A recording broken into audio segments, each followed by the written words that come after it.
600 nits, check. DCI-P3 color, check. IPS 60 Hz, double check.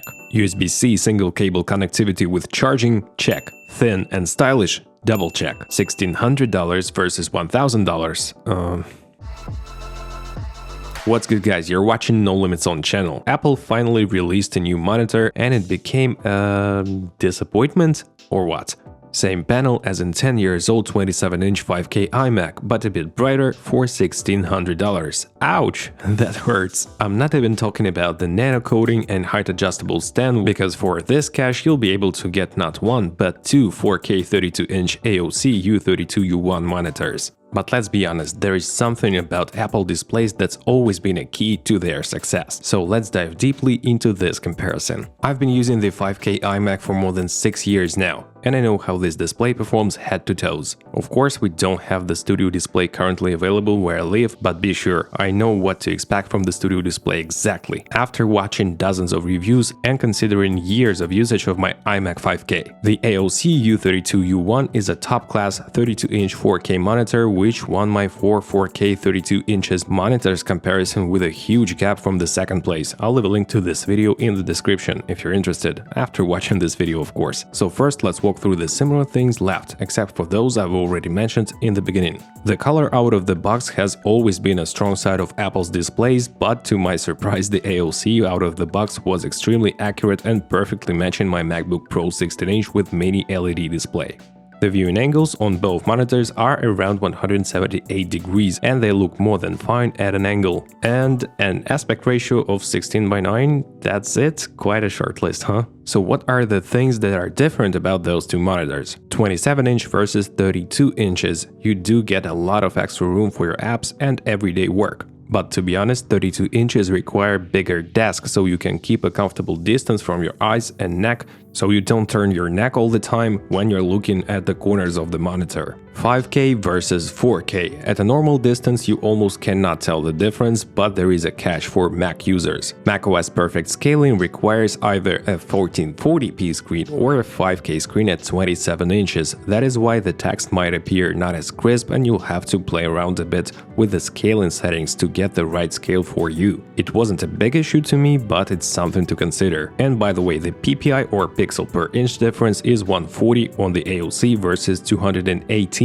on the Studio Display, and that's impressive. Glossy finish on the iMac, the Studio Display, and matte finish on the AOC. Visually, you do get more contrast out of the glossy screen and I do prefer it for my work. No matter that the Studio Display is a 600 nits panel, it doesn't have any HDR mode, whereas the AOC does have the VESA certified display HDR 600. The ports. Only the Thunderbolt port for charging at 96 watts and connecting the display, plus 3 USB-C 10GB ports on the Studio Display. And on the AOC we do have 2 HDMIs, one is the version 2.0, both in and out headphones jack, USB-C with DisplayPort alternative mode and 60-watt charging, DisplayPort 1.2 and 4 USB 3.2 ports with also up to 10 gigabit per second speeds, so the versatility of ports is on AOC's side. On the other hand, the power brick is built into the Apple Studio Display and for some reason the power cable cannot be detached, and the AOC has mid-size power brick, so you'll have to hide it somewhere under your desk. In the kit you do get a rather short Thunderbolt cable with Studio Display, which is nice, but with the AOC you do get 3 cables, USB-C, HDMI and a display port. The speakers. Well guys, in this term, even my 6 years old 27-inch iMac or especially the MacBook Pro 16-inch simply destroys the AOC's speakers. And the Studio Display, as all of the reviewers say, has the best built-in speakers in any Apple computer/monitor.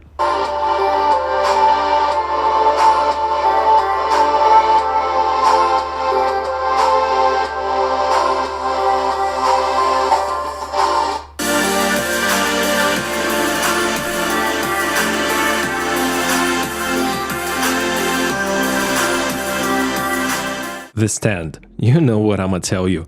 Are you freaking kidding me to charge $400 for a height adjustable stand with no rotation or swiveling?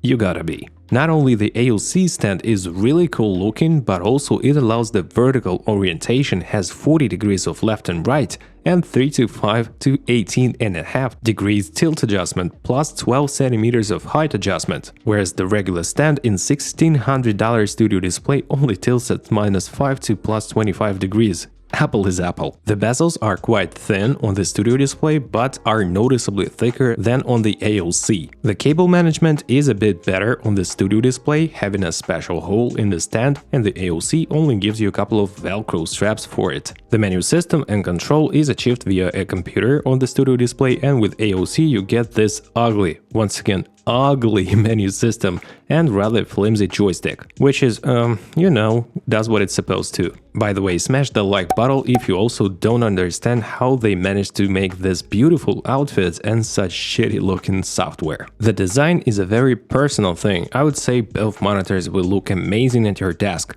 but I can give a small preference to Apple, just my own taste. The Studio Display has a A13 Bionic chip in it from iPhone 11, and you need it for image and audio processing, spatial audio, Hey Siri option, and the webcam capabilities plus center stage feature, which is cool, but to tell you the truth, the quality of the webcam is really poor, especially when you're alone in the shot, because the image crops in a lot from the ultra-wide camera. The microphone sounds decent, but to me those features don't really matter, and your iPhone, for instance, will give you much better results. The AOC doesn't have any of those features, of course. And finally, once again, the price and conclusion. Apple knows business, and they love to repackage old tech to a new outfit with minor tweaks and selling it for a lot of cash. This display is no exception, and a lot of people would prefer the M1 Pro or M1 Max 27-inch iMac, but as we all see and understand, it's replaced with the Mac Studio and Studio Display, because once again Apple knows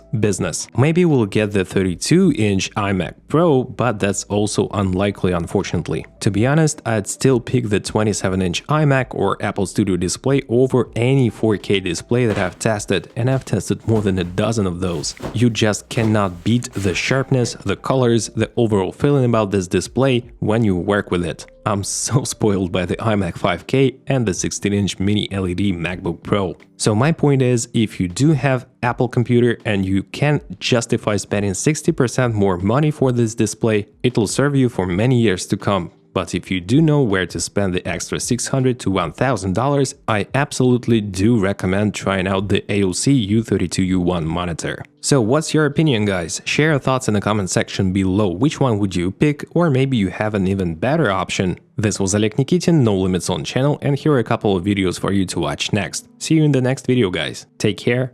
Bye.